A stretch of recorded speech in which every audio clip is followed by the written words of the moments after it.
Sejam bem-vindos ao 90º episódio, episódio de número 90 do nosso Supremo Cast, Francisco. Bom dia, boa tarde, boa noite, boa madrugada, ouvintes do Supremo Cast. Bruno, Diga. em tempos de polarização política... Não vivemos polarização política, você tá de brincadeira. A fé, com todos os seus dogmas e regras morais de comportamento, está em debate mais do que nunca. Sim. Especialmente em um país religioso como o Brasil. Sim. Entre afirmações de que nós vivemos em um governo cristão, tá ok? De um lado, e a desconstrução de comportamentos orientados pela moralidade judaico-cristã de outro, cresce a tensão entre liberdade de expressão e liberdade religiosa. No meio do campo, com suas armas, está o direito penal, municiado com normas que punem a discriminação religiosa em suas várias formas. Afinal, tais crimes são relíquias anacrônicas de nosso sistema? Ou você, caro ouvinte, tem muito que se preocupar quando critica sua tia religiosa no WhatsApp da família?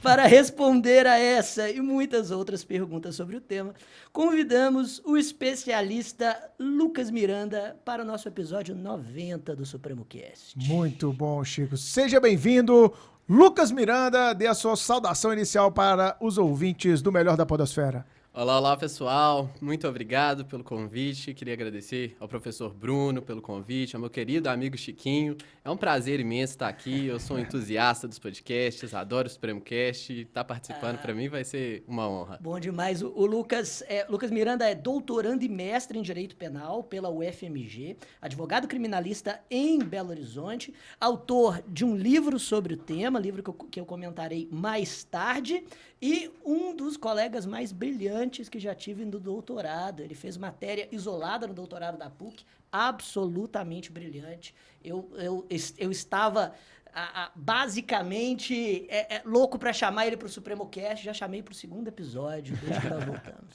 Que legal, Lucas. Seja bem-vindo, amigo. É muito legal a gente ter pessoas da academia como você aqui, porque uma das funções que a gente enxerga no Supremo Cast é exatamente levar e difundir conhecimento científico, conhecimento técnico na nossa ciência, que é a ciência social do direito, a ciência jurídica.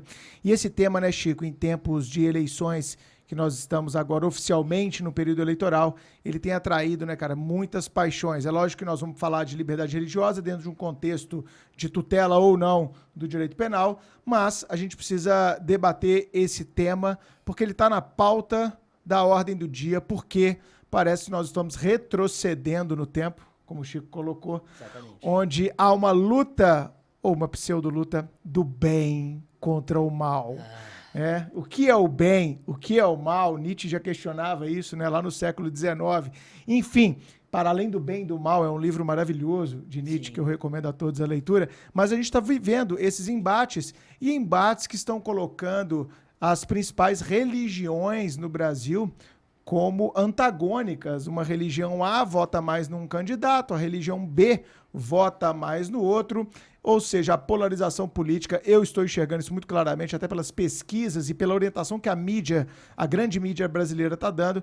A polarização política, ela tende a se tornar uma polarização religiosa. E isso é extremamente perigoso, porque isso vai tangenciar de forma mais intensa ou menos intensa, né, Lucas, o nosso tema. Então, Chico, eu queria que você inaugurasse esse bate-papo com o Lucas, já fazendo aquela primeira pergunta da nossa pauta. Então vamos lá, Lucas. O que se entende por discriminação religiosa? O que é isso? Excelente pergunta, Chiquinho. Então, a gente tem que diferenciar, eu acho, um pouco o que a gente chama de discriminação religiosa na mídia, nos jornais, do que o código, né, o que o direito penal prevê com isso. Porque, na realidade, muitas vezes a gente vê diversos crimes que acontecem e a gente acaba classificando como discriminação religiosa. Não é incomum ver, por exemplo, algumas pessoas atacarem terreiros de religiões de matriz africana, né, fazendo ataques e quebrando ali os orixás, as imagens dos orixás, quebrando ali até mesmo o local de culto, e a gente chama isso de discriminação religiosa. É claro que socialmente isso é uma discriminação religiosa, mas para o direito, quando a gente fala de discriminação religiosa, a gente fala de outra coisa. Esse seria um crime de dano, né, na realidade. E aí seria só a motivação do crime de dano, que é a religião. Igual, por exemplo, pode haver um crime de homicídio em que a motivação Claro. seja religião. E só um pequeno corte, se o crime, se a motivação do crime é a religião, talvez, a depender do contexto, a motivação pode ser torpe, pode ser fútil, pode não ser, e muitas vezes, se o profissional, o delegado de polícia, não conclui da forma exatamente como o público Vai ser queria criticado. ouvir, ele vai ser criticado, vai se Aconteceu com fazer um aquele, escarcel. aconteceu com o homicídio lá em Foz do Iguaçu, Com né, relação daquele à tesoureiro do motivação PT, política, né? que a galera Exatamente. confundiu os termos. Exato. Então, há um clamor social, né, Lucas, que você está colocando inicialmente, é o clamor social, ou que há um entendimento geral da sociedade do que seja essa discriminação, ela não está necessariamente idêntica ao que prevê o nosso direito. Exatamente, porque na realidade, o tipo penal de discriminação religiosa, ele está previsto na Lei 7.716 de 89. E lá o artigo 20 fala que seria crime praticar, induzir ou incitar a discriminação, tanto por raça, cor, etnia ou religiosa. E depois, né, com a ADO 26, agora também em questão de orientação sexual. Sim. Então, na verdade, essa lei é muito chamada de lei de racismo, e uma das primeiras coisas que eu sempre falo quando vou falar do tema é que a gente devia passar a chamar essa lei agora de lei de discriminação, Excelente. porque não abarca só o racismo, a discriminação religiosa muitas vezes tem a ver com racismo, mas outras não. Cada vez mais, exatamente, né, com as campanhas políticas a gente vê que não tem tanta relação, não tem sempre relação com o racismo, e ainda mais com as questões de orientação sexual. Então, nessa lei, nesse artigo 20, a discriminação religiosa está muito mais relacionada a atos de fala, atos de comunicação, do que a atos violentos em si. Seriam atos ali, né, e aí a gente vai discutir melhor, mas atos que visem ameaçar uma determinada religião, os membros de uma determinada religião, para impedir que essas pessoas professem sua fé. É muito mais para esse lado de comunicação, e por isso que tem a ver com liberdade de expressão, do que com atos efetivamente violentos ou efetivamente lesivos. Porque esses atos lesivos constituem outros crimes, dano, homicídio, né, qualquer outro tipo penal com a motivação, discriminação religiosa. Entendi. Mas nesse contexto, já dá para perceber de cara, então, uma certa tensão entre liberdade de expressão e o que se queira chamar de liberdade religiosa ou de sentimento religioso, ou o que quer que essa norma incriminadora está protegendo. Como se resolve essa tensão especificamente? Se eu não posso criticar uma religião na internet, eu não posso dizer que a determinada religião, sem citar, para não falar que eu estou fazendo exatamente isso agora, que determinada religião tende a deixar as pessoas mais violentas, ou tende a deixar as pessoas mais intolerantes ao outro. Eu não tenho, em tese, liberdade de me expressar. Como que fica essa ponderação de valores? Essa tensão, né, Chico? Esse é o grande pulo do gato. Eu quero que ele responda e já ganhe assim, o Prêmio Nobel da Paz, entendeu? Resolveu o problema do mundo. Isso. Resolver o problema do mundo e resolver ali, resumir 290 páginas que estão Exatamente. escritas no livro. Que é basicamente o que eu tento responder. Exatamente. Para não ficar um monólogo. E um dilema de milênios. Exato. Claro. Para não ficar um monólogo, resumindo, os conflitos, né, existentes entre liberdade religiosa e liberdade de expressão são antigos. E são conflitos que muitas vezes, né, se pondera dois princípios constitucionais. A gente tem a liberdade religiosa garantida na Constituição e tem também a liberdade de expressão. Muitas vezes, quando a gente chega nesse conflito, ou seja, chega num ato que pode ser, por um lado, a liberdade religiosa de um, e por outro, pode afrontar, por um lado, a liberdade religiosa de um, mas, por outro lado, é a liberdade de expressão do outro, muitas vezes, ou o principal caso, o Supremo Tribunal Federal entendeu como uma ponderação de princípios. Esse foi o caso Elvanger, que é o principal caso julgado sobre exatamente a liberdade, o conflito entre liberdade de expressão e liberdade religiosa. O Elvanger Castan, ele foi uma pessoa que publicou, ele era um editor de livros, de uma editora que se chama Revisão, um nome que já diz muito sobre o que ele publicava. Sim. E ele publicava livros, por exemplo, que discutiam a existência ou que advogavam pela inexistência do Holocausto. Ele era um autor que publicava esses livros, tanto de autoria dele, quanto de autoria de outras pessoas. Se eu não me engano, um dos livros dele se chamava Holocausto, Judeu ou Alemão? Exato. E a gente discutiu parcialmente esse livro, assim, de forma bem en passant, em uma das aulas do doutorado da PUC, chamado Liberdade, Justiça e Democracia, com um professor de filosofia do direito da PUC, E assim, se a discussão na sala de aula, supostamente, numa aula de doutorado, já foi acirrada, eu imagino o quanto que... E discutimos isso também no dia... episódio do Supremo Cast sobre liberdade de expressão com o Bernardo. É verdade, é Episódio verdade. 6, né? Exatamente, chegamos a tangenciar esse caso. O que o Supremo decidiu nesse caso foi basicamente que existiam 2 princípios constitucionais e esses 2 princípios, em conflito, deveria ser feito aquele balanceamento, aquela ponderação de princípios do Alexis. O problema que eu vejo, que eu trato no livro, é que essa ponderação de princípios, ela não dá segurança para o cidadão para saber até que ponto ele pode falar, até que ponto que ele não pode falar. Porque essa ponderação só é feita depois da fala dele pelo tribunal. Então a gente fica aí sem saber até que ponto vai a liberdade de expressão e fica à mercê de uma decisão posterior do tribunal se a gente vai ser condenado ou não. O que, especialmente no direito penal, é muito complicado. Se a gente tem princípio da taxatividade, da legalidade, a gente não pode ficar sem saber. Os americanos têm uma palavra, né, uma expressão para isso, eles falam que isso gera o chilling effect, que basicamente é a pessoa com medo, sem saber se pode ou não falar, ela deixa de falar. E aí a gente tenta resolver isso, eu tento resolver isso, tentando delimitar a liberdade de expressão antes de chegar no tribunal. Ou seja, tem que existir uma regra, a gente tem que saber o limite dela por base com referenciais normativos legais, que a lei nos diga até onde vai a liberdade de expressão, para que a gente possa falar até onde a gente possa falar sem atingir o outro, sem atingir a liberdade do outro. Mas esse, assim, Lucas, esse é o ponto-chave não só da discussão sobre religião hoje que nós estamos vivendo, né, que eu acho que a gente está vivendo talvez o ápice da discussão sobre a liberdade de expressão no Brasil nos últimos 4 anos. E com vários casos, inclusive julgados pelo STF. A gente pode falar do direito de sátira, né, da questão do humor, com o caso da Netflix, lá do Porta dos Fundos. A gente pode falar da questão dos gestores públicos na pandemia, defendendo medidas de proteção ou não as defendendo.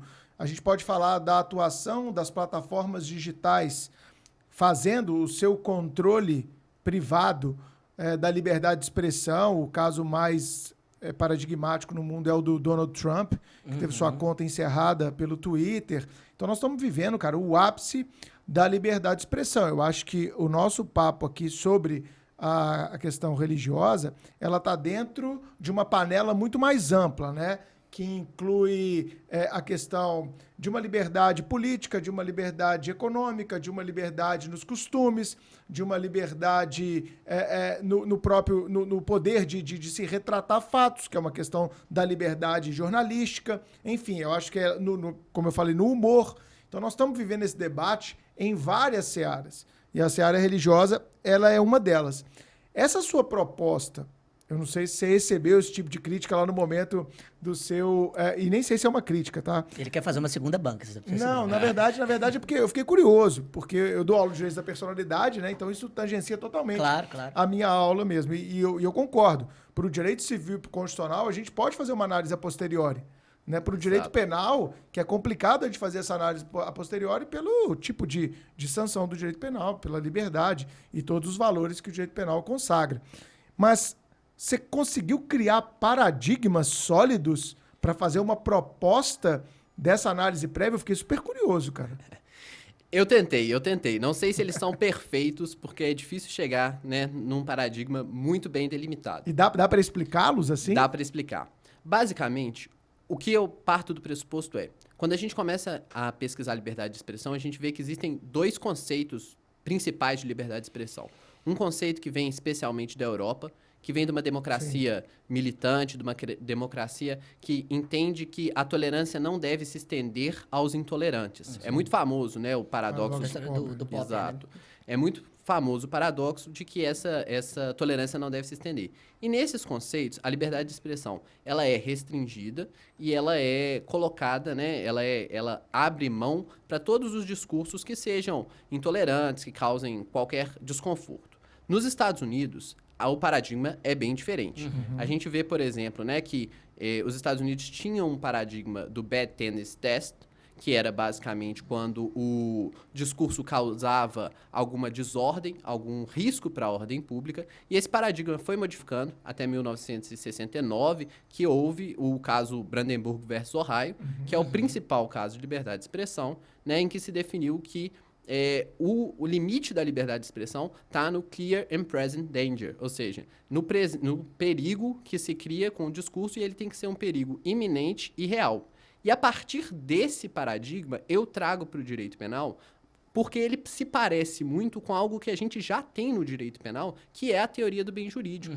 Então, a partir do momento que a gente entende que o discurso ele pode criar um perigo claro e iminente de efetiva violência para terceiros, esse é um discurso que atinge bens jurídicos. Esse é um discurso perigoso.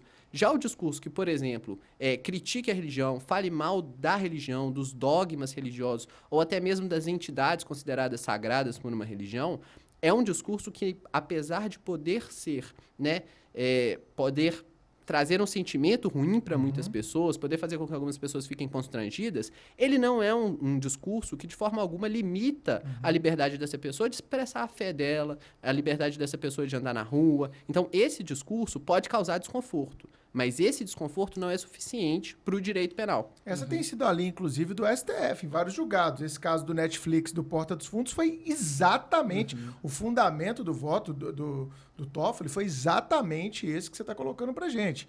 Ele falou, olha, eu sei que esse episódio, questionando a sexualidade de Jesus, se Maria era traidora ou não de José, ele pode ser incômodo para muita gente, mas a fé cristã de 2000 anos não vai ser abalado ou colocado em perigo por um episódio que está sendo colocado num serviço de streaming que assiste quem quer, cancela quem quer, né? Então eles colocaram exatamente, eu fui vendo você falando, eu fui lembrando desse julgamento que eu já estudei bastante ele lá do STF, essa reclamação proposta pelo Netflix contra uma decisão do TJ do Rio de Janeiro que censurou e mandou o Netflix tirar do ar aquele episódio do Porta dos Fundos, que eu, na época, foi o dia, sabe, Lucas, que eu mais perdi seguidor no Instagram na minha vida. Imagina. Eu perdi 700 seguidores. Perdi 700 seguidores num dia, foi no começo de janeiro de 2020. Eu publiquei assim, assisti ao episódio do Porta dos Fundos. Achei extremamente sem graça, mas só tenho essa impressão porque pude assisti-lo, não a censura. Ou seja, eu só consegui chegar à concepção de que ele foi um episódio de mau gosto, como um clickbait total para chamar a atenção, para que falassem deles. Não teve muita graça, não consegui arrancar risada ao ver aquilo dali. Eu vi muito mais como um curioso da liberdade de expressão pela polêmica que estava gerando. A própria polêmica me fez ir lá e assistir. Mas eu falei, mas isso não me faz querer censurar esse episódio. Porque pode ter gente que assistiu e gostou. E aquele episódio não está pregando de maneira alguma ódio aos católicos, perseguição aos católicos, perseguição aos cristãos de qualquer natureza. E eu falei isso claramente. Perdi 700 seguidores num dia. Na verdade, seu perfil foi limpo, né? Foi saneamento. Qualificado. Mas eu achei engraçado. Você pode falar, é muito delicado essas questões. Não, muito delicado. Será que nós vamos perder ouvintes com esse episódio? Vamos parar ele agora, cara. Ouvintes, olha só. Veja bem. É bem provável. Exato. Você tem algo para dizer? Esse debate é científico. Exato. Você tem algo para dizer em contraposição com o que a gente tá falando agora? Então venha para o Supremo Cast, participe. Manda mensagem. Exatamente. Mas pegando carona nesse comentário, então, em tese, no caso Elvanger, você critica a condenação. Ele não deveria ter sido condenado, então. Porque apesar da proposta revisionista do Holocausto ser de péssimo gosto, ser extremamente minoritária na história, ser talvez falsa em suas premissas, a gente só pode apontar que ela é falsa porque a gente é capaz de ler e não pune simplesmente alguém por ter escrito. Nesse contexto, você é contra a condenação, então, do Elvanger? Sim, e não só pela condenação em si, mas pela forma com que ela foi feita. Uma decisão que foi feita a partir de ponderação de princípios, que se analisou... Ela é de que ano, cara? 2006? Ela terminou, salvo engano, em 2003. Mas ela só pra gente localizar o ouvinte no tempo. Assim. Ela ficou alguns anos em julgamento. Uma decisão de quase 20 anos do STF, pessoal. É o HC 82420, né? Exato. Isso. E assim, ela foi feita ao longo de muito tempo e analisou-se diversas obras, tanto escritas por eles quanto publicadas na editora dele. Então a gente passa a ler diversos livros e até que ponto que ideias que estão expressas em livro podem ser consideradas, né, ideias, por serem revisionistas, podem ser consideradas ideias criminosas, né? Até que ponto que os livros podem ser queimados, né? Exatamente. Esse é um problema. E só para o ouvinte se situar até na história do direito penal, esse caso foi tão icônico que havia uma questão prévia que o Supremo precisava encarar, porque em tese o crime estava prescrito. Foi o que o advogado alegou. Aí o Supremo disse, não, veja bem, apesar do preconceito que presente nos livros ser um preconceito de religião, porque a religião judaica é uma das 3 religiões monoteístas do mundo, na verdade, a gente não pode dar ao termo raça um conteúdo simplesmente biológico. Raça, na verdade, precisa ser compreendida em seu termo sociocultural, justamente porque depois da descoberta e mapeamento do genoma humano, a espécie humana não pode mais ser dividida em raças. Logo, este também é uma espécie de preconceito de raça. Foi uma interpretação extensiva que serviu como base para a DO 26, que criou o crime de homofobia. Inclusive, o caso Elvanger é citado várias vezes na DO 26. Exatamente. Na verdade, ele é o grande precedente, né? Sim. E é exatamente por isso a minha crítica, né? Como se faz diversas interpretações extensivas, tanto dos termos do tipo penal, quanto dos fatos, né? Da interpretação. Todas as obras publicadas pela editora foram analisadas para ver ali. E qual foi a decisão, a síntese da decisão do Supremo? Ela te retirou esses livros de circulação para o nosso ouvinte entender? Sim, eles foram retirados de circulação e ele foi condenado. Né? É uma pena que foi substituída, mas ele foi condenado mas foi uma pena de detenção por essa lei. E tudo mais. Por essa lei. Pelo artigo 20? Pelo artigo 20 da Lei 7.716. Exatamente. E não se considerou o crime prescrito, porque o artigo 5º, 42 da Constituição diz que racismo é imprescritível. Exato. Aí eles consideraram o preconceito contra a religião judaica uma espécie de racismo. Já em uma interpretação extensiva do elemento normativo do tipo raça no artigo 20 dessa lei. E esse é um dos pontos que eu digo sempre, por que a gente deve chamar a lei de discriminação. Sim. Porque especialmente por trazer discriminação religiosa e agora, depois da DO 26, de orientação sexual, a gente compreender isso tudo como racismo para tornar todos esses crimes imprescritíveis, me parece novamente uma violação à taxatividade. É mesmo. Engraçado, eu não tinha me tocado nesse contexto. Homofobia não é só uma espécie de racismo, é também crime imprescritível no Brasil agora. Exato. E por essa lógica... Olha que questão de prova aí para o ouvinte do Supremo Cast. Exatamente. Homofobia. Prescreve em. Exatamente. Em nunca. Exatamente. E mais... Se o termo raça deve receber essa interpretação extensiva, em tese, a chamada injúria racial também pode incluir injúria homofóbica. Sim. E o Supremo Tribunal Federal já disse que a injúria racial também é imprescritível. Imprescritível, exatamente. A gente pode pegar um Twitter aí de 2012 de alguém e falar aqui, ó, notícia crime ao Ministério Público. Exatamente. A ação penal pública apaguem seus posts, é a dica do Supremo Cast, né? Bom, esse caso Elvanger, então, ele é paradigmático, a gente sempre ouve falar nele, né? Eu citei outro aqui para colorir esse nosso episódio com a questão do Netflix, mas parece que na sua dissertação você analisou outros casos também, né, do STF, especialmente, né? Não, e outros casos até de outros juízos, né? Tem um de uma banda que eu conhecia aqui em Minas Gerais. Fala um pouco sobre o caso da banda UDR. Então, UDR? UDR. UDR era partido político de antigamente, né? Exato. A banda UDR, que é uma banda aqui de Belo Horizonte, na verdade ela foi o início da minha dissertação. Foi quando eu descobri esse caso que eu falei, não é possível que isso está sendo julgado assim no tribunal. E aí eu comecei a pesquisar e falei, não, preciso escrever sobre isso. Ela é de heavy metal, eu espero, né? Não, porque o Chico só ouve isso. Não é bem heavy metal. Ouço isso. É uma banda de rock, mas é uma banda, assim, extremamente satírica. Eles fazem muito. Eles fazem piadas, mas piadas, assim, quase qualquer ouvinte, piadas bem pesadas. Na música ou no intervalo do show? Na música. Não dá pra ler a letra deles em público. Assim, não dá. Não dá pra escutar com sua mãe, não, com sua avó. Não dá. É fone de ouvido. Escutar alto no carro, não Não. tem como. É. Não tem como. Mas de toda Fiquei interessado nessa banda. Vou sair do episódio e vou ouvir ela. De toda forma, eles faziam músicas, então, completamente desrespeitosas com as religiões. Na verdade, eles faziam músicas desrespeitosas com tudo. Tudo que é tabu Sim. na sociedade, Aham. eles pegavam e desrespeitavam. Um dos principais tabus que eles gostavam de bater, é claro, é a religião. E eles faziam isso com diversas religiões, para ficar claro. Sim. Não tinha um foco em uma Não. religião específica, não. O que podia fazer de sátira e fazer de crítica, eles faziam da forma mais Ofensiva. respeitosa e ofensiva possível. Mais escrota. Mas é. em todos Bem os na casos. linha de stand-up americano, né? Que Isso, stand-ups americanos, hoje a gente tem acesso a vários. Os caras vão muito nessa pegada, né, Lucas? Os caras falam coisas que às vezes você tá assistindo stand-up. Tem muito hoje, né, nos serviços de streaming, tem muito stand-up de comediante estrangeiro, especialmente norte-americano. Sim. E os caras falam coisas assim que você fala, esse cara não tá falando isso, cara, não é possível. No Brasil, isso seria preso. É. Você fica com vergonha de Um estar exemplo, né? escutando. Dave Chappelle. Dave Chappelle É. talvez seja um dos ícones disso. Sim. Sem dúvida. Você fica com vergonha de estar escutando. Às vezes você para e isso pensa, aí. por que eu tô fazendo isso? Mas, de toda forma, a UDR fez essas músicas, né?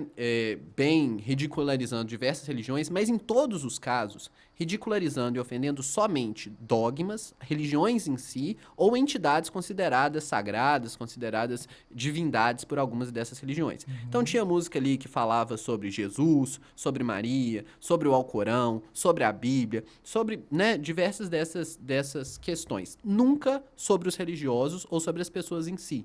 Então nunca houve em nenhuma música uma incitação direta para que houvesse violência contra os adeptos de uma religião, contra os fiéis, ou impedisse que essas pessoas, né, fossem até os seus locais de culto, nada disso, mas músicas satíricas. O que aconteceu? O Ministério Público aqui de Minas Gerais entendeu que essas letras, elas eram ofensivas ao sentimento religioso, ao sentimento dos fiéis. Então, como a gente sabe que, obviamente, não teria como fazer uma denúncia ali pela violação, por uma injúria, né, à honra de Jesus Cristo, o que a gente fez? A gente fez, por intermédio dos fiéis, uma denúncia dizendo que seria discriminação religiosa, ofendendo o sentimento que os fiéis têm em relação às suas divindades. Quando li a denúncia, imaginei, né, vai ser rejeitada. Vai ser arquivado, ser não vai dar em de nada. forma alguma. Bem, em primeira instância, eles foram condenados, eles recorreram... Pegou um juiz católico. Pegaram evangélico. 3 anos, inclusive. Pegaram. 3 anos, cara. Cara, tem um livro. Por letra de Não, música. Ô, Chico, tem um livro que vocês têm que ler que chama Ruído, do Daniel Kahneman. Não sei se você já leu. Explica muito isso, explica muito o judiciário brasileiro, como é que o viés da pessoa que julga acaba levando a julgamentos inconstitucionais. Esse é o ponto. Adoro Daniel Kahneman. Exato. E no Tribunal de Justiça aqui de Minas Gerais, na apelação, confirmou a sentença e eles foram condenados. Então, assim, hoje, eles 3 anos, não, cara, por letra de música. Eles não recorreram, eles tiveram a pena substituída, né, em razão da condenação, mas foram condenados por escreverem músicas que, em momento algum, convocaram pessoas para praticar atos de violência, incitaram, né, ameaçaram, incitaram pessoas a praticar nenhuma violação de direito aos fiéis. Somente afligiram o sentimento desses fiéis. Era só o fiel não ouvir a música. Exato. Mas o maior problema disso, me parece, que é a porta aberta com essa ideia de que o sentimento pode justificar uma condenação ou uma criminalização. É isso. Por quê? Se a gente for lembrar, aqui no Brasil, mas nos Estados Unidos especialmente, até pouquíssimo tempo atrás, coisas como o casamento interracial ou o casamento homoafetivo eram criminalizados. Verdade. E existe um caso que eu cito na minha dissertação de um depoimento de um policial americano que, num processo em que ele entrou em flagrante numa residência para prender 2 pessoas do mesmo sexo que estavam, né, tendo relações sexuais. E ele descreve que nesse momento, nessa abordagem que ele entra na casa, encontra essas pessoas em flagrante, ou seja, tendo relações sexuais, Exato. ele vomitou 3 vezes de nojo da situação. Então ele diz isso no processo. Com base no sentimento, se a gente for olhar para o sentimento desse policial, a criminalização, então, de condutas homoafetivas é legítima. Porque ele se sentiu legitimamente atingido em seu sentimento. Ele reagiu até fisicamente nesse sentimento. A questão é, eu devo considerar o sentimento dessa pessoa para criar uma lei penal? Claro que não. Eu devo considerar o sentimento dele? Numa democracia? Numa Exato. democracia? Num Então, Estado laico? Exato. Então eu devo considerar o sentimento dos fiéis, ou eu devo considerar qualquer sentimento? Qual é o sentimento? Porque muita gente também tem uma visão absolutamente enviesada e equivocada, e o nosso papel, muitas vezes, como professor, é desconstruir. Isso é um ponto. E isso eu não vou abrir mão enquanto eu tiver a denominação de professor. O meu papel é desconstruir muitas vezes, que é desconstruir essa percepção de que aquilo que eu sinto, de aquilo que eu acredito, daquilo que eu professo, da minha fé, dos meus costumes, daquilo que eu reputo como adequado para a minha vida, tem que ser replicado para a vida de todos. Isso é a maior violação dos nossos tempos, que ela é antiga pra caramba, ela já promoveu perseguições históricas e a gente parece que não aprendeu nada com isso, né? Qual é o problema? Qual é o problema se duas pessoas do mesmo sexo querem viver e formar uma família? Eu falo isso, Chico, há 15 anos dentro de sala de aula, tá? Não é depois que o STF falou, não. Falo muito antes do STF falar. Eu me lembro de uma aula sua de 2008. Que você disse Eu isso. sempre falei, cara, a vida inteira. Qual é o problema, né, de uma pessoa ser cristã e professar a fé dela e ter a liberdade de ir aos cultos aos domingos ou ir aos cultos aos sábados ou ter um dia de jejum? Sabe, o que eu, Bruno, tenho a ver com isso? Eu não tenho nada a ver com isso, eu tenho que cuidar da minha vida numa democracia. E eu não posso querer que o meu modelo de vida seja o modelo de todos, porque isso é absolutamente antagônico ao que a gente quer construir de democracia. Então, por isso que a democracia está em risco. A democracia está em risco a partir de uma percepção egoística e individual.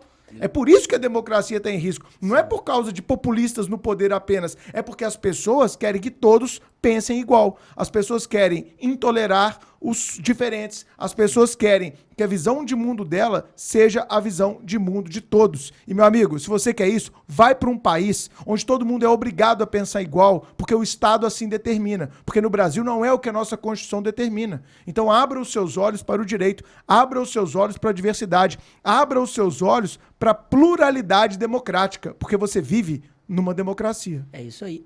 Na sua aula de 2008, só como é que isso me marcou. Eu me lembro de você falando pra turma. Quem aqui... E o mundo era um pouco diferente naquela Muito época. diferente. Muito diferente. Quem aqui acha que um casal gay tem condição de adotar uma criança? Aí a turma ficava meio assim e você levantava a mão imediatamente. Primeiro a levantar o dedo. Exatamente. Mas trazendo a discussão um pouco pro direito penal, nesse contexto, eu concordo plenamente com suas críticas, mas você acha que a teoria do bem jurídico é capaz de oferecer essa limitação, esse filtro ao artigo 20 da Lei 7.716, para não deixar que essa criminalização chegue em condutas que não oferecem um risco iminente a determinadas pessoas? Eu acredito que é o melhor que a gente tem hoje na dogmática. Era a resposta que eu queria ouvir, de certa maneira. Se é perfeito, não é perfeito. Mas eu acredito que é o que a gente tem de melhor. O princípio da lesividade, então, indica exatamente isso. E o princípio da lesividade, para pegar o gancho do que o Bruno falou, que é importantíssimo, o princípio da lesividade é o que garante no direito penal a separação entre direito e moral. Perfeito. A gente não coloca no direito penal nenhuma ideia de vida das pessoas, seja do legislador, seja da maioria, seja de todas as pessoas menos uma. Se uma única pessoa tiver uma ideia diferente, ela não vai ser incorporada, a ideia da maioria, no direito penal. Porque existe um negócio básico que chama princípio da lesividade. No direito penal só se criam tipos penais, só se criam crimes se eles efetivamente lesionam outras pessoas. Vírgula, em tese, vírgula. Em tese. Só deveria ser assim. Exato. De todo modo, é por isso que eu acho que a teoria do bem jurídico tem essa função, junto com o princípio da lesividade, de indicar, pelo menos de ter um ônus argumentativo do legislador, de mostrar em qual medida aquela conduta está colocando em perigo uma pessoa concreta, e não a imagem de uma divindade, não uma religião como um todo. Por isso que eu digo assim, é melhor dessa forma do que sem ele. E aí a gente precisa muito tentar entender qual é o bem jurídico. a questão da lesividade, a questão do princípio, né, da proteção de bens jurídicos, depende do que a gente chama de bem jurídico também. Porque se a gente chamar de bem jurídico sentimento religioso como bem jurídico, Exato. aí a gente abre a porta para qualquer coisa ser. Sim, Como sim. como faz esse filtro? Infelizmente, a literatura jurídica hoje em dia, e infelizmente também a parte da literatura voltada para concurso público, são de autores que basicamente exercem o papel de ser caçador de bem jurídico, né? O tipo penal tá lá, ele faz... Caçador de bem jurídico é ótimo, caçador de bem jurídico. O cara. legislador... Porque às vezes é difícil também, porque o legislador fez uma baita de uma cagada e o doutrinador fica em O apuros. que o doutrinador tem que falar? O legislador fez uma cagada, essa norma é inválida, porque não há bem jurídico. Acabou. Ao invés disso, ele fala, não, porque protege-se o sentimento de paz pública. Amigão, desde quando o sentimento de paz pública pode ser bem jurídico? Pela teoria do bem jurídico. Não pode. Pare de caçar bem jurídicos, hoje não tem. A partir dessa teoria, a gente acha bem jurídico para tudo, né? Pode Exato. criar a norma que eu acho um bem jurídico. Isso.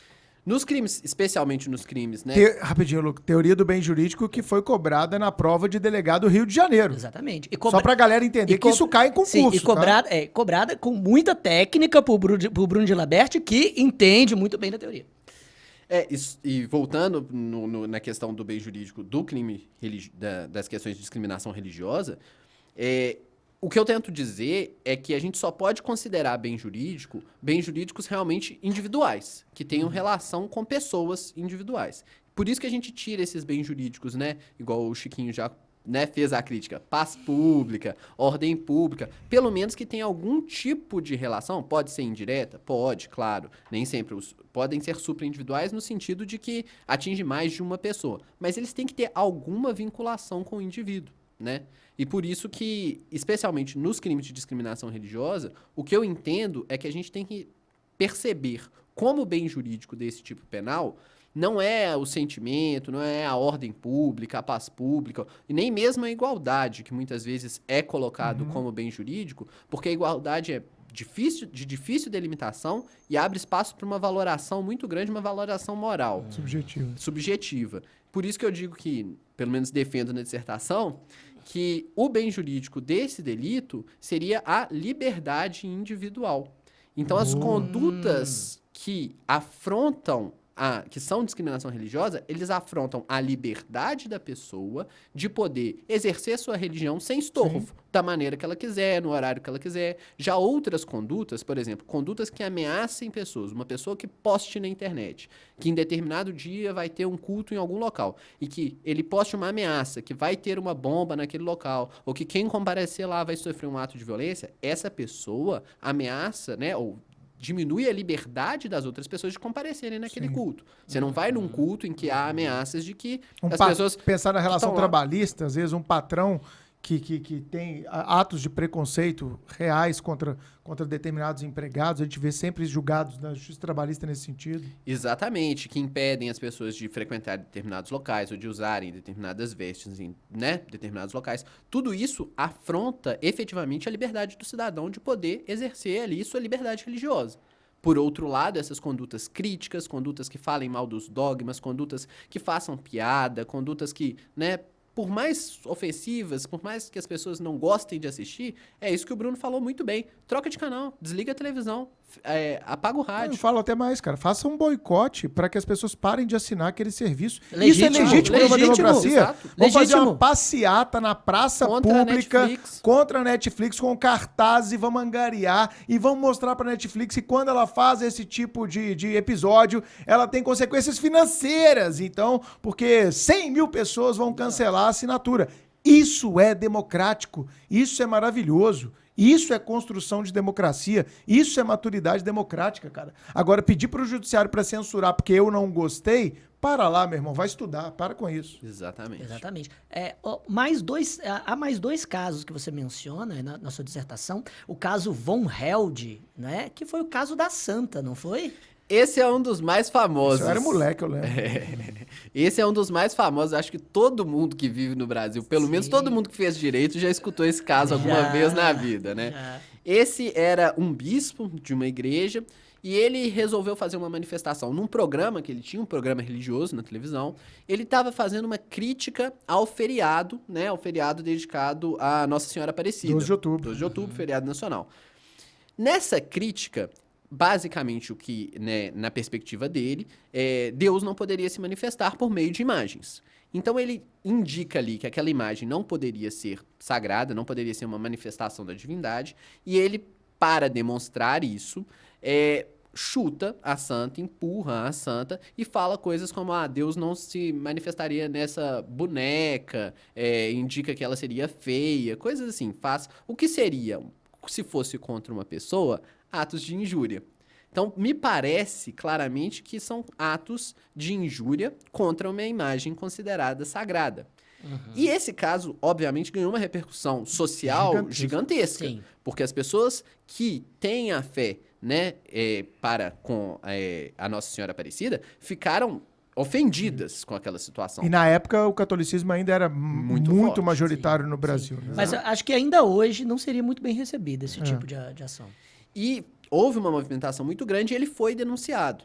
Ele foi denunciado pela discriminação religiosa, né? E por vilipêndio de ultraje, vilipêndio de objeto de culto.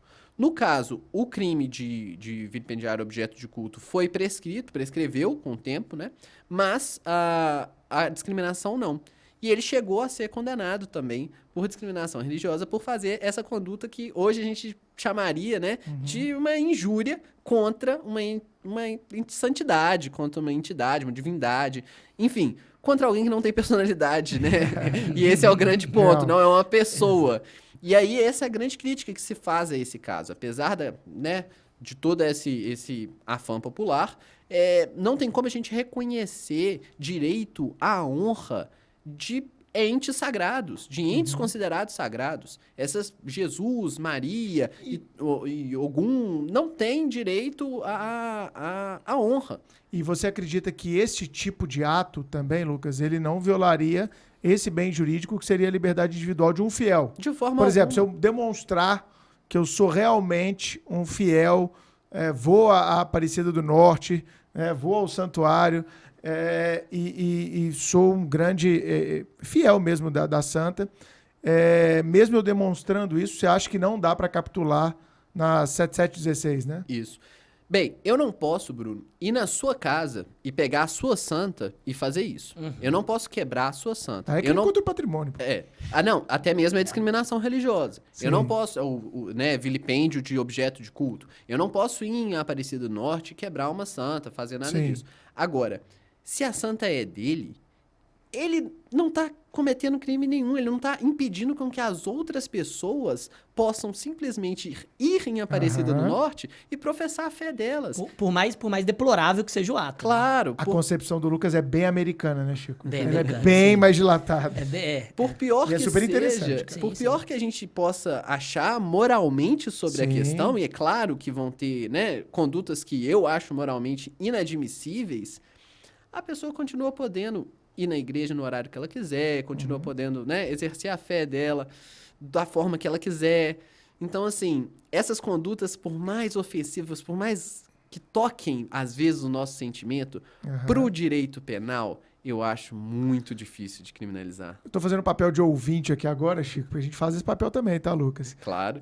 Porque o ouvinte tá do outro lado se perguntando, mas esse da banda UDR e esse do chute na santa, eles chegaram aos tribunais superiores ou não? O da banda DR, não. Não. Ele terminou aqui no TJ tribunal, de no Minas. TJ de Que eles Minas. não recorreram, né? Esse especial extraordinário. O caso Moelda, sim. Houve recurso e ele foi condenado. Confirmado nas Foi instâncias confirmado, superiores. Sim. Salvo engano, só no STJ. STJ, tá.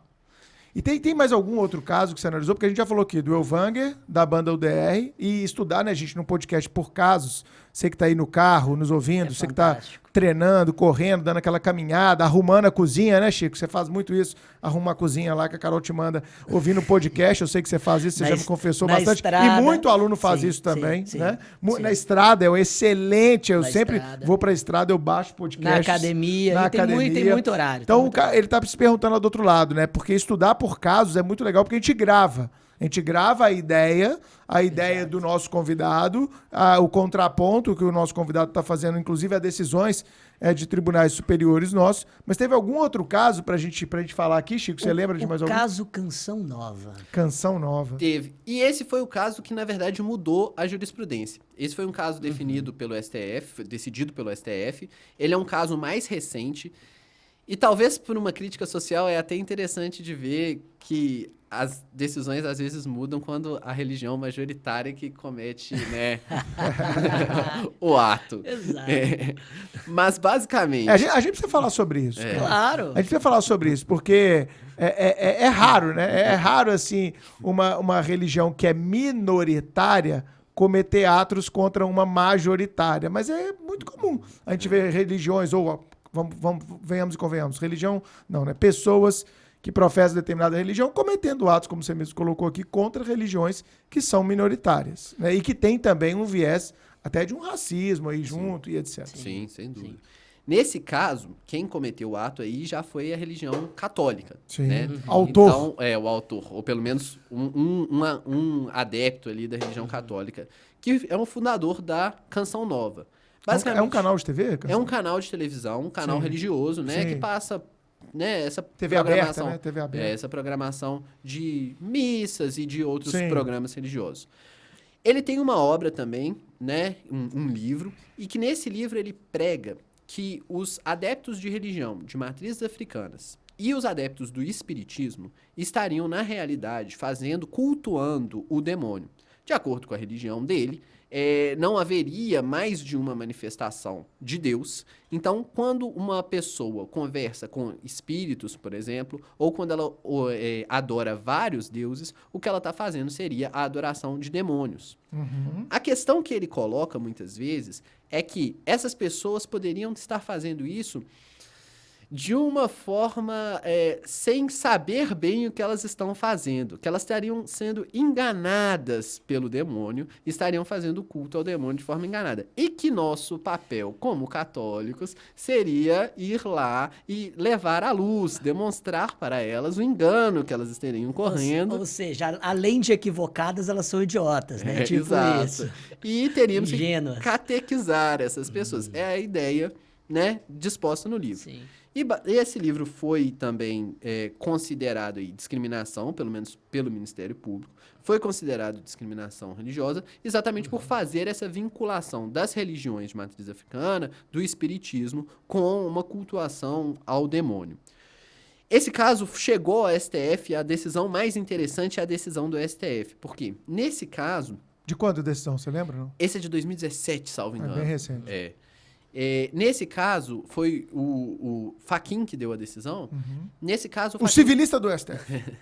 o Fachin entendeu que não haveria crime de discriminação religiosa porque não haveria essa intenção de atacar os fiéis, não teria essa intenção de violência, não teria essa intenção, né, de lesionar direitos, mas que ele estaria dentro de uma liberdade de proselitismo religioso, que faz parte da religião dele angariar mais fiéis. Captar consumidor!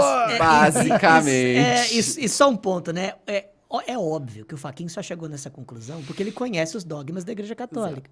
Porque ele conhece os dogmas católicos, ele sabe, não, mas faz parte de toda a retórica católica chamar de demônio tudo aquilo que não faz parte da moralidade judaico-cristã. Então, não, é proselitismo religioso. Deixa uma religião de matriz africana falar coisas semelhantes. Eu duvido que ele teria esse senso de empatia. Mas, de toda forma, foi uma decisão acertada na sua consequência, apesar de que talvez eu não entenda como uma liberdade de proselitismo, pode-se dizer assim, uma liberdade de expressão religiosa, mas considerando sempre que essa liberdade de expressão religiosa está dentro da liberdade de expressão e não da liberdade de religião. Porque a mesma crítica poderia ser feita por uma pessoa que não tem nenhuma religião. Se a gente considerar essa liberdade de proselitismo dele como liberdade de expressão, tá tudo certo, né? Porque, basicamente, a gente estaria ali dentro do âmbito da liberdade de expressão. Ele pode tentar convencer as pessoas a se tornarem religiosos ou a se tornarem não religiosos. Isso está tudo dentro da liberdade de expressão. Se eu quiser convencer uma pessoa a ir para uma determinada religião, para outra, tá dentro do jogo democrático. O que não poderia seria essa ideia que eles cultuam o demônio, logo nós temos que atacá-los, logo nós temos que exterminá-lo, logo nós temos que vilipendiar os locais de culto dele. Isso seria, com certeza, discriminação. Isso seria, com certeza, criminalizado. Se a ideia é de angariar novos adeptos à sua religião, novos fiéis, ok dizer que eles estão em engano. O que eu achei... no fim, correto, mas nos meios talvez poderia ter ficado mais bem explicado que se tratava de liberdade de expressão e não de liberdade de proselitismo. Excelente essa distinção que você fez. Eu adiro integralmente ao seu argumento. E a gente teve um caso, né, na semana passada, bem interessante da gente retratar aqui, que foi algo bem nesse sentido que você está falando, que, como eu falei, as plataformas digitais elas estão muito atentas e construindo regras cada vez mais rígidas para evitar esse tipo de discriminação nas suas redes. E a gente teve um fato relevante, que foi a suspensão da conta da primeira-dama do Brasil, sim, que associou, né, o adversário político do presidente, associou o ex-presidente Lula e quem ocupava anteriormente o Palácio do Planalto a ter pactos e etc. com religiões que não são a religião que ela professa, né? Ela é notoriamente uma pessoa neopentecostal, uma evangélica, e também eu não gosto dessa descrição evangélico, porque eu acho que a gente no Brasil está colocando sob a rubrica evangélico 50 ou 100 coisas diferentes. Como se fosse um bloco monolítico. Como se fosse, né, um bloco único, como se que não... todo mundo pensasse igual, que todo mundo enxergasse o fiel da mesma forma, que todo mundo pensasse só em dízimo, que todo mundo fosse extremamente conservador e não respeitasse a liberdade alheia. E eu quero pontuar, há evangélicos e evangélicos no Brasil. Existem, na verdade, centenas de igrejas evangélicas diferentes, de fés diferentes, que professam, que seguem dogmas e ideias diferentes e que têm práticas religiosas diferentes. E ela teve a conta dela, não sei se o ouvinte sabe, ela teve a conta dela do Twitter suspensa exatamente por ter feito uma associação que, na visão do Twitter, isso é bem digitais, né, minha área, né, Chiquinho? Porque na visão do Twitter, que hoje eles fazem uma análise, que não é uma análise do judiciário, ela pode vir a ser judicializada, mas o Twitter, o Facebook, a Meta, eles fazem essa análise de acordo com as regras deles.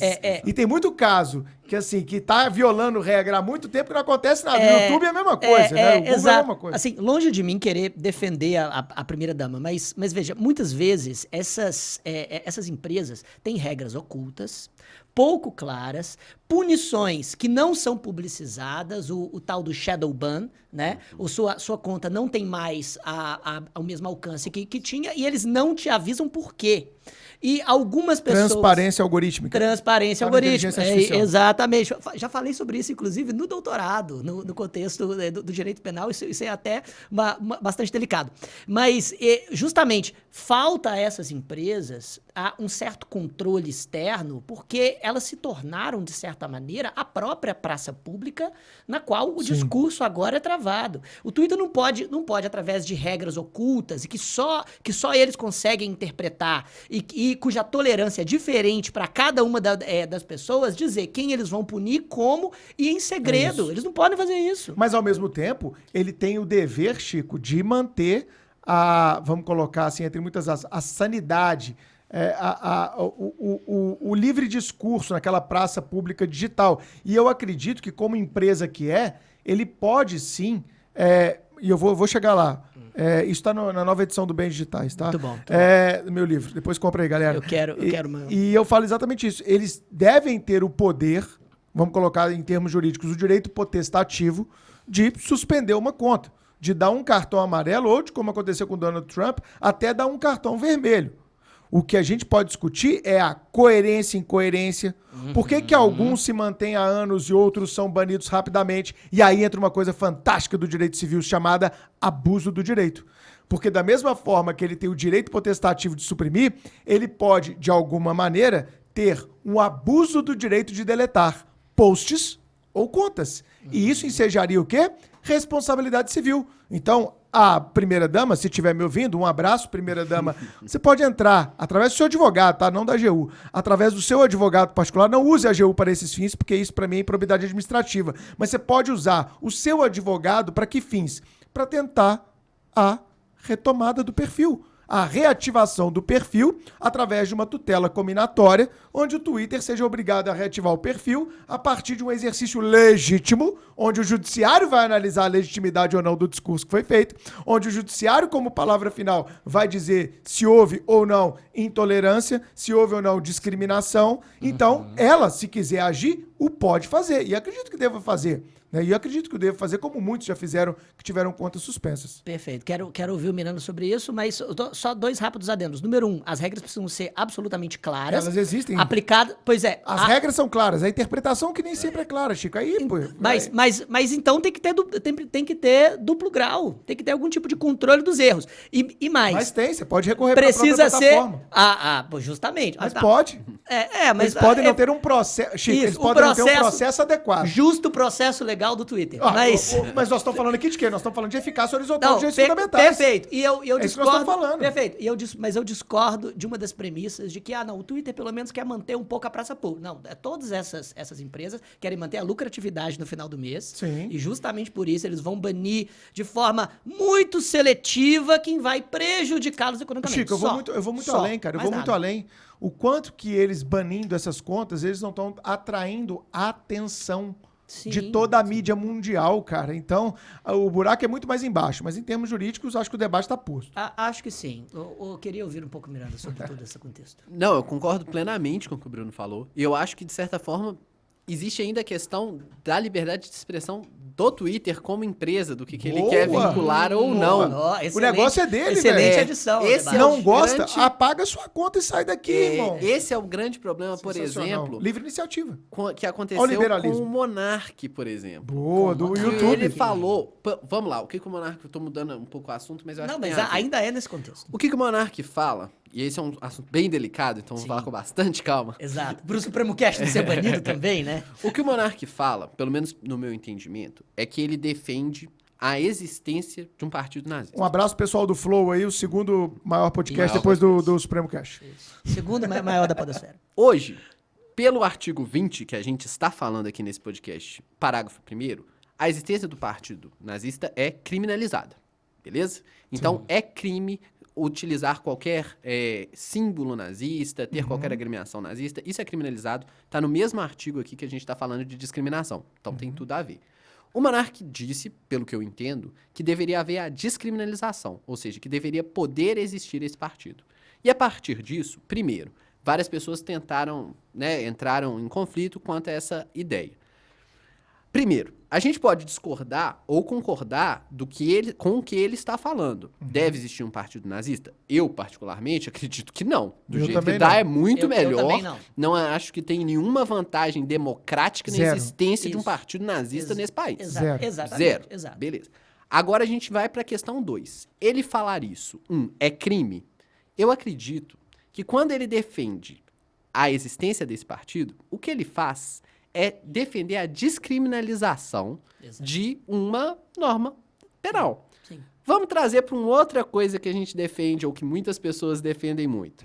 E se a gente resolvesse falar sobre a descriminalização das drogas, da maconha? Mas isso já foi muito debatido, né? Marcha da maconha, crime. Marcha da maconha chegou no STF. O STF já decidiu... Em ADI, inclusive, que não é crime. O STF já decidiu que defender a descriminalização de uma conduta não é crime de apologia. É isso aí. Então, o que ele faz não me parece ser crime.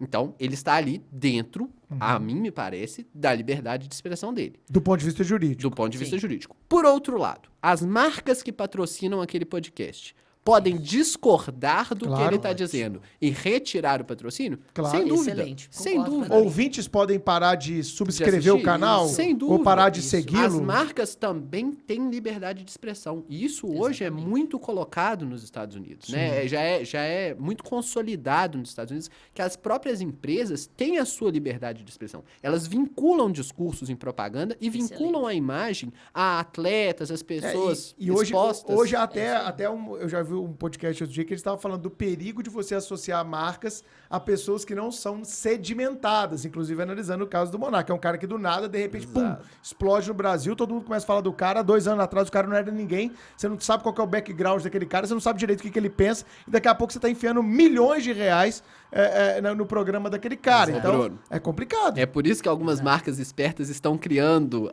os próprios influenciadores, né?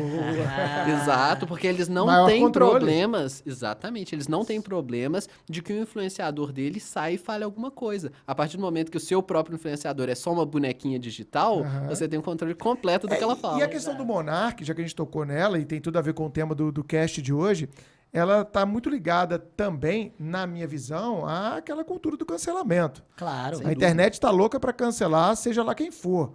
Sabe? Eu vejo isso em concurso, cara. Às vezes eu tenho uma opinião que não é muito a opinião da maioria, mas é uma opinião que está sedimentada naquilo que eu penso, na minha história, nos meus valores, naquilo que eu acredito como certo. E às vezes ela não é a opinião de uma maioria de concurseiros. Cara, meu nome vai para a boca do sapo direto.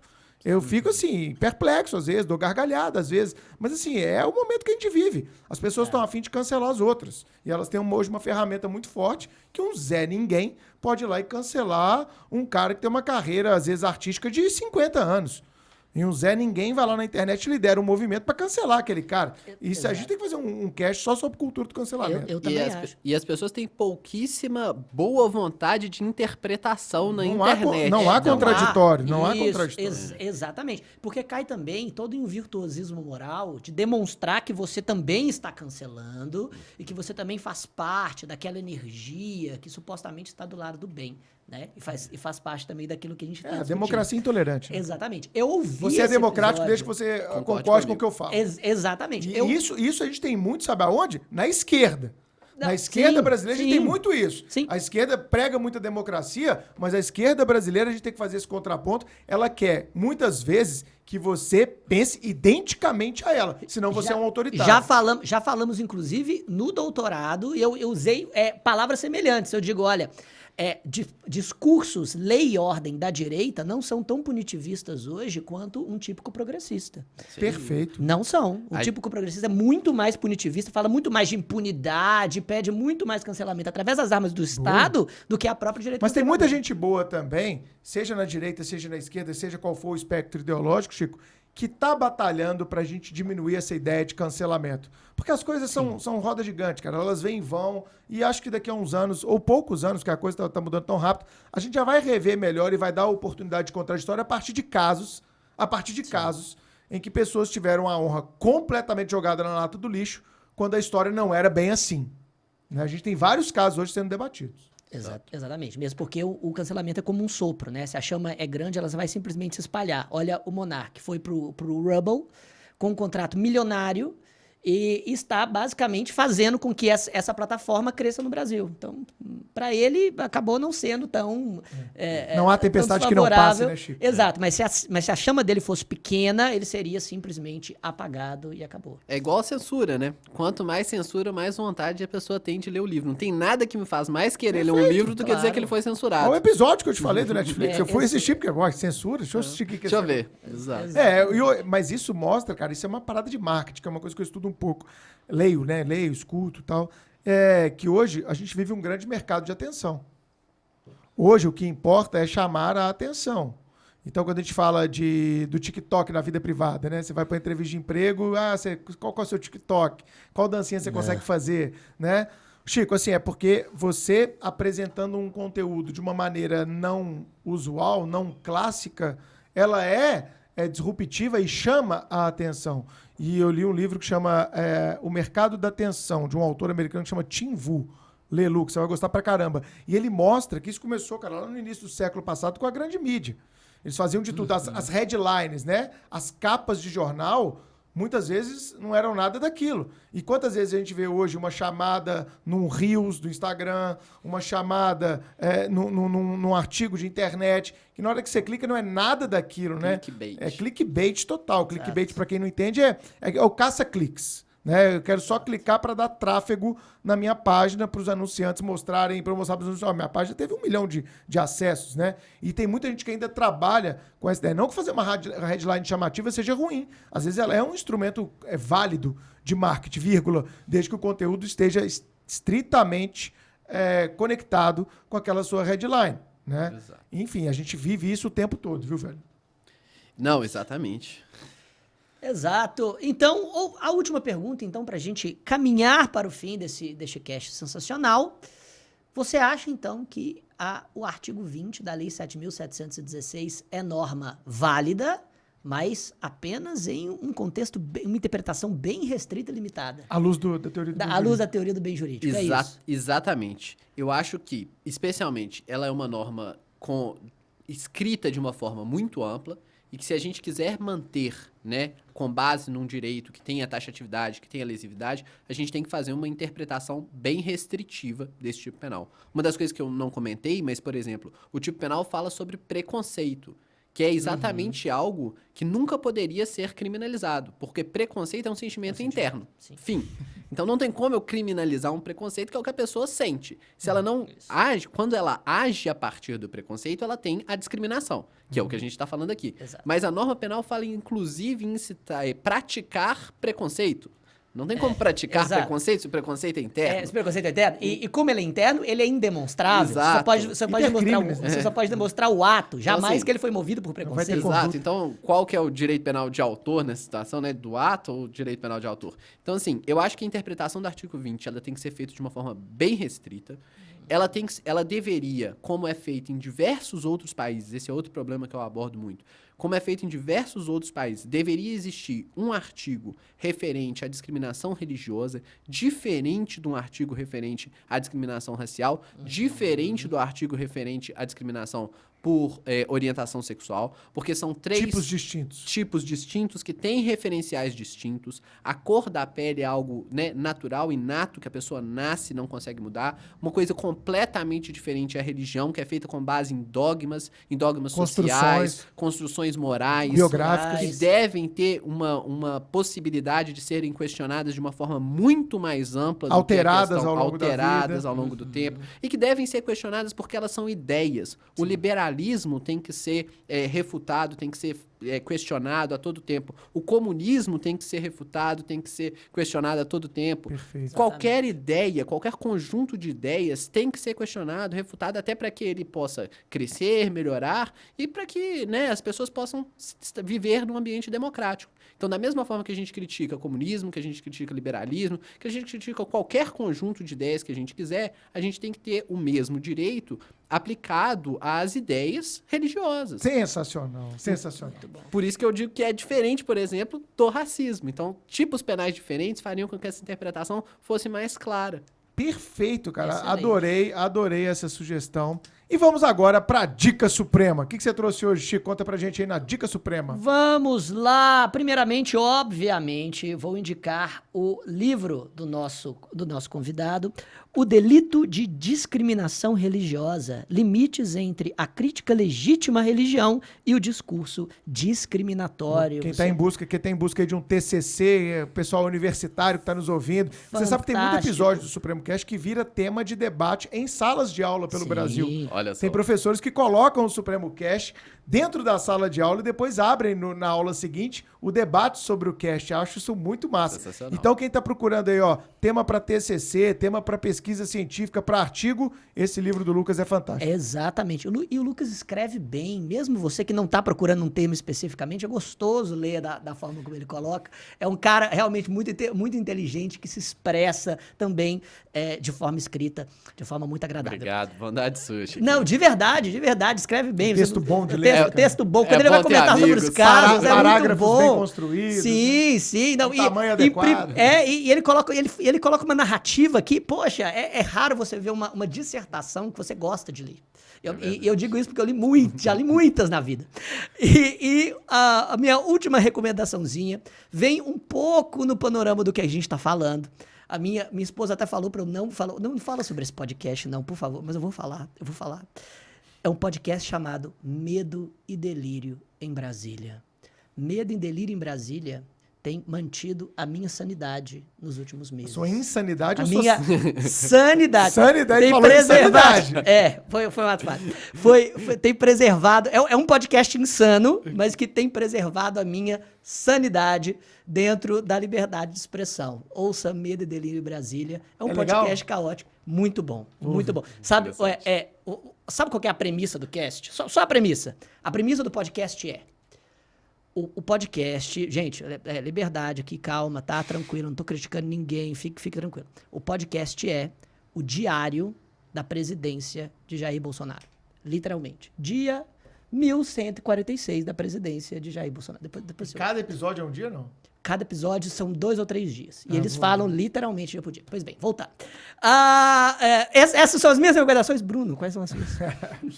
Cara, eu achei que eu nunca ia recomendar esse livro no Supremo Cast. Cara, sinceramente, eu até pensei muito se eu também pensei bastante se eu recomendaria isso ou não, pela sensibilidade do tema. Mas, seguindo aquela premissa do meu agir de ser um professor, construir ideias, desconstruir ideias, abrir novas caixas, fechar outras, ser pluralista, ser centrista, ser um democrata na essência, eu vou recomendar um livro que eu li em 2009, que foi um livro muito importante para a minha autoconstrução, para a abertura de novas caixas na minha cabeça, para trazer um novo sentido para algumas dúvidas históricas que eu tinha. Esse livro chama Deus, um Delírio. Do Dawkins. Do Richard Dawkins. É um professor, um cientista, na mais estrita palavra, e eu acho que em tempos de negacionismo, ele traz um contraponto, você não precisa aderir às ideias do Dawkins, por favor, mas ele traz um contraponto muito interessante ao cristianismo, a ideia do criacionismo que está por aí, a ideia dos dogmas das igrejas que nós aqui no Brasil somos construídos, né? O cristianismo como um todo, seja no viés do neopentecostal, seja no viés do catolicismo, eu acho que ele abre muitas caixas novas para a gente se questionar. Então, minha dica é Deus, um Delírio, de Richard Dawkins. Lucas, sua dica suprema, amigo. Minha dica, então, eu vou citar um livro que eu usei muito na dissertação, que, na verdade, é um livro que diz exatamente o contrário de tudo que eu disse aqui. E eu gosto de fazer... teórico. Eu gosto de fazer indicações de livros que não são exatamente o que eu penso, porque, na verdade, são eles os que mais me engrandecem. Claro, quando contraponto, democracia! Exato. Quando a gente lê e pensa, não concordo com isso, então eu vou pensar o que eu concordo. E é um livro do Jeremy Waldron, né, que é um autor famoso, neozelandês famoso. Bernardo ama ele. Saiu pela editora Harvard, chama Harm in Hate Speech. Eu acho que ele tem a tradução, né, em português, mas a versão em inglês chama Harm in Hate Speech, ou seja, o dano no discurso de ódio. É um excelente livro que pensa sobre todas essas questões de discurso de ódio, de lesividade e acho que o leitor vai gostar de ter esse contato. Vai sim enriquecer. Bom, esse foi o episódio número 90 do Supremo Cast. A gente agradece a presença do Lucas. Lucas, eu adorei esse papo com você. Tá, desejo... Qual que vai ser sua tese de doutorado, cara? Deve dar um spoiler aí ou não? Tá em construção ainda? Tá em construção, mas eu estou pensando em falar sobre um tema bem desconhecido, que é um negócio sobre direito penal e fake news, assim. Nossa! Mais quente do que direito penal e religião. E etc. Bem interessante. Cara, espero que você volte aqui no Supremo Cast. Espero que você tenha gostado da sua experiência. Deixa seu contato aí. Tem algum arroba pra galera te seguir? Ô, Bruno, muito obrigado. Meu arroba é Lucas B. Miranda no Instagram. Manda um oi, quem quiser, quem gostou, mandar um comentário lá, a gente conversa. E eu agradeço demais o convite, Bruno, Chiquinho, foi um prazer imenso. Eu sou um fã de podcast, participar para mim é uma honra. Bom demais, não podemos deixar de falar, ele vai lecionar na pós de criminologia da Faculdade Suprema. Ele tá na pós do Murilo, hein, de criminologia, que tá bombando de matrícula. Se você ainda não fez sua matrícula, mantenha contato. Ih, acho que já fechou a matrícula. Mas entre em contato aí com o suporte do Supremo no WhatsApp, entra no site do Supremo. Faculdade Supremo.com.br. Faculdade Supremo tá bombando. Geraldo Prado, nessa semana aqui na Faculdade Supremo, hein? Grande penalista brasileiro, Geraldo Prado, vai estar com a gente aqui nessa semana. Então fica o convite para vocês assistirem a live do Geraldo Prado e também se matricularem na pós que o Lucas vai dar aula, a pós em criminologia, que o Murilo selecionou um time sacanagem. Nossa. O time que o Murilo colocou nessa pós. Muito obrigado a vocês que estiveram com a gente nesse 90º episódio e também agradecer aqueles que mandaram feedbacks bem interessantes, bem legais sobre o episódio passado, Lutos e Perdas, com a Simone de Molinari. Foi muito legal mesmo. Se você ainda não escutou o episódio 89, já escutou, Lucas? Eu já escutei. Ah, bom. Então tá bom. Esse episódio ficou muito legal e ajuda também você a entender esses momentos de perda, de luto. Então, recomende a quem está precisando de um apoio moral nesse momento. A gente se vê no próximo episódio do Supremo Cast. Tchau, gente. Valeu. Valeu.